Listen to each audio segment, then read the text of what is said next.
Hey everybody, I hope you've had an awesome week. It has been a while since we did one of these lives, but I have been researching trust. Many of you know that I'm writing the book on it, and I've received so many good questions from you all on the topic that I just wanted to hop back on here, talk about some of those questions, answer some of them for you, share some of the insights that I've learned about trust over the past few months, and hopefully answer some of your questions. So if you have any questions about trust as we go through this live, drop it in the comment section and I'll make sure to try to answer it before we actually get off of here. Now, I don't know about you, but I have never had someone ever come up to me in my life and say, Justin, you trust me entirely too much and I'm going to need you to back off.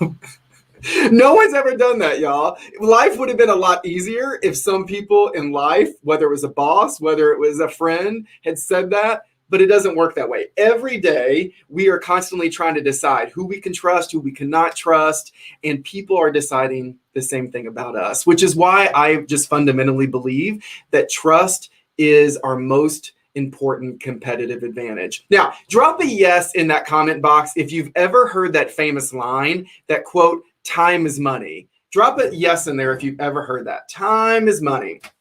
I don't know about you, but I find that sometimes in this busyness and the rushing of life that we prioritize time over trust.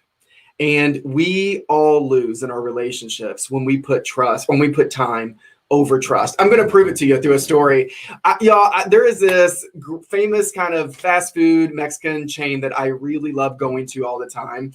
And I actually went so much that one day I walked in and this individual behind the counter goes, "Oh my gosh, we were wondering what time you were coming today." Now, y'all, you know that's embarrassing when someone says that to you.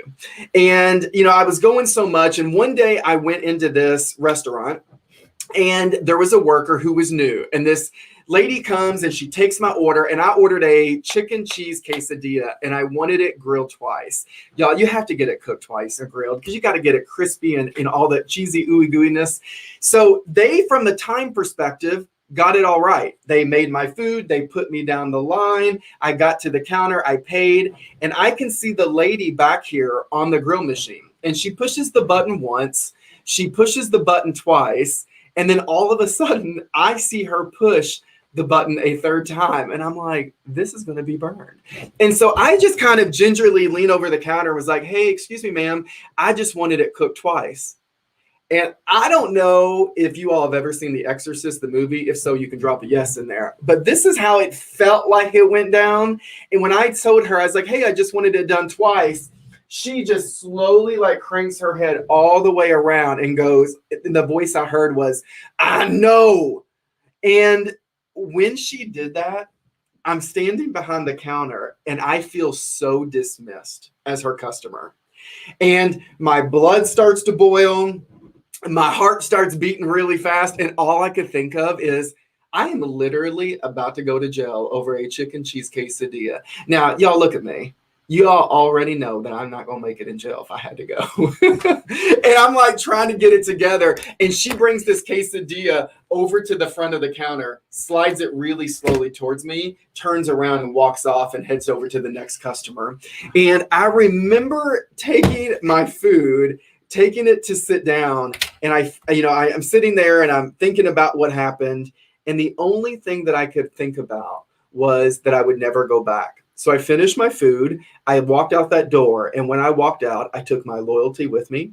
I took my engagement and I took all my money and finances that had paid them through the years. And I never went back to that restaurant ever again. And it was such a good lesson for me that time, we say time is money, but I think the bigger conversation that we all need to be having just in business and our personal relationship is that trust is money. Trust is really is the epitome of all of that stuff that we're trying to do. So I want to talk a little bit about it. What is trust? I'm going to tell you how I define it. And I always said that trust is my unwavering belief that you're going to have my back. So think about that, whether it's in your personal life or your professional life. Trust is the unwavering belief that you believe and you know that this person is going to have your back in that process. Now, One of the questions I received from you all when I was getting ready for the live, someone said, well, is trust earned or is it given? And I'm going to tell you, I believe that it's actually both. I believe that trust is built in relationships. And I think it's really dangerous when we only have to give trust or when we only have to earn trust. And here's why. Trust to me is both a head and a heart process. It takes both to be able to show up effectively. When we tell people they have to earn our trust, what you do is you keep a scorecard on everyone in life, and no one's ever going to live up to your expectations because you're just keeping tally marks on everything they do. And I also think what I've seen the opposite happen is some people love and give trust so freely that they also sometimes sacrifice their own self-trust. They don't set boundaries. They miss the cues that they should be watching for. And so I think when we're really thinking about trust, I think it's really important that we give trust and we have to extend it to other people. Then we have to pay attention enough to see what they do with the trust that we've given them. And that will ultimately decide, do we want to continue to build and extend even more trust to see where this relationship can actually go. Hey, Kimberly, I see you said good morning. Good morning to you as well. If any of y'all have any questions, drop them in the chat box and I'll kind of get to them as we go through here. You know, one of the questions that it's really been changing my thinking lately on the topic of trust is this is kind of like my guiding question lately. I've been saying, what choice would I make if I was focused on building trust? Now I'm going to show you how that works out personally and professionally. So I remember years ago when I had started my speaking business that I made a scheduling mistake. And so I had booked a date with a client, and somehow after we had booked and confirmed, I realized I had double booked. And I remember trying to figure out, like, am I going to get out of this? Like, what do I do? Whatever. And I remember kind of thinking, what's the right thing to do? If I was really focused on building trust with this client, what would I do? I would be 100% truthful, own my mistake, and talk about what we can do to try to resolve it. That's what I did. It went fine. But there was a moment that I'm like, should I try to make an excuse up about this so I don't look bad? And I was like, if I was trying to really build trust, I would just be 100% transparent in the process. I don't know about you, but I've had coworkers in the past that maybe sometimes I've struggled to work with. And if I think about what choice would I make or would have made if I was focused on building trust with that coworker, I would have probably asked to have the difficult conversation. I would have said the truth and try to figure out what needs to happen so that we can work together versus detaching and trying to kind of just bail out and avoid everything altogether. And then I even think about personally, I started, kind of talking to someone, and one of the question I've been asking is, what choices would I make right now if I was focused on building trust in this relationship? So I just hope that I want you to maybe go into your weekend thinking through that, whether it's with your kids, whether it's in your own relationship or your partnership with someone, or whether it's at work. What choice would you make on this Friday if you were really focused on building trust with this other person? Someone reached out today on Instagram when I told him I was going to go live, and I said, hey, what questions do you have? And someone said, well, Justin, what are the factors that it takes to actually build trust? I'm going to just give you a quick overview because I did this in my last live when we talked about trust. I'm writing a book about trust right now, and I talk about the 4 T's of trust. I believe there are 4 factors that it takes to really build trust, and those are truth, transparency, tact, and togetherness. I believe that in a relationship, you have to have all 4 of those to actually create a zone of trust that is consistent and long lasting. When any of those 4 start to erode or go away, that is when the trust is actually impacted. I will say, this is where, as of today, I'm going to tell you what I believe. You all could convince me otherwise if you have a different opinion. But as I've done my research and I'm watching other people in relationships and even thinking about my own, I find that most relationships start to suffer from trust, or the trust starts to erode when with the togetherness piece. So togetherness it's not just about me, that I'm putting the relationship above everything else. That means, because there are going to be times, y'all, we make each other mad. There's going to be times we disappoint each other. You're going to want to karate chop that person in the esophagus. And you might be mad at the individual, but we still make choices that honor the relationship.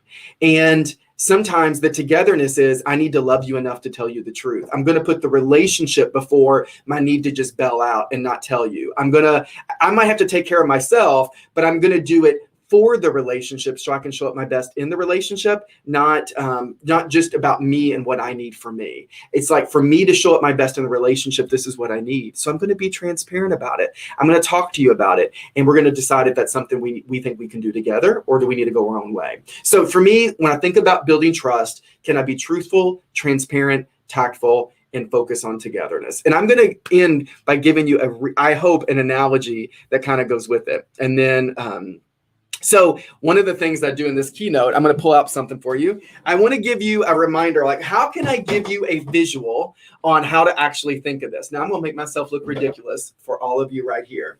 But when I think about truth, I think about like the superhero cape. You know, when these superheroes wear a cape, there's always some logo on the back of a cape that actually represents who they are, and what they stand for. So when you think about telling someone your truth, I want you to imagine that's like your superhero cape. When you tell your truth, people know who you are, what you stand for, what your boundaries are, all of that. So that's kind of the cape that you wear when you tell your truth. Transparency to me is always what's below the surface. Now, you're not going to be able to see this because we're on camera today, but I'm going to put on my little superhero underwear over here. This is always what's below the surface and what people actually can't see. And when I think about tact, is being conscious of how we actually deliver information. And I always think about people that wear like these, we talk about the white glove treatment, and that we're gentle with people and how we deliver it. I can deliver information, but how I deliver it, I'm very mindful, and I use emotional intelligence to do that.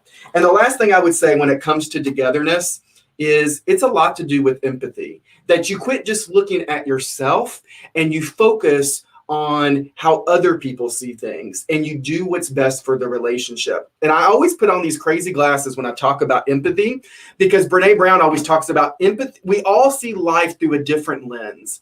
And when you're focused on togetherness, you're no longer just focused on the lens through which you see the world. You're focused on seeing the lens through which the other person sees it as well. And you consider their lens when you make decisions. And so I know I look crazy right now, but the reason I did that, I want you might say, this guy's no hero over here, but I want you to know that you become a hero in the lives of other people when you actually show up in your relationships and you focus on truth. You focus on transparency, tact, and togetherness. I believe when we do that, we create really high levels of trust with people, which is why fundamentally I believe that trust really is our competitive advantage, and we always need to prioritize trust over time. So I just hope that gives you something to think about, at least a few things. As you go into your weekend, I want you to think about, what choices would I make this weekend if I was really focused on building more trust? All right. So I'm going to look at your comments. If you have a question, drop it in the comment section, either on one of these platforms. I'm going to be going through them. I'll go back and I'll answer them for you. If no one tells you they believe in you, I believe in you, and I hope you have an awesome weekend.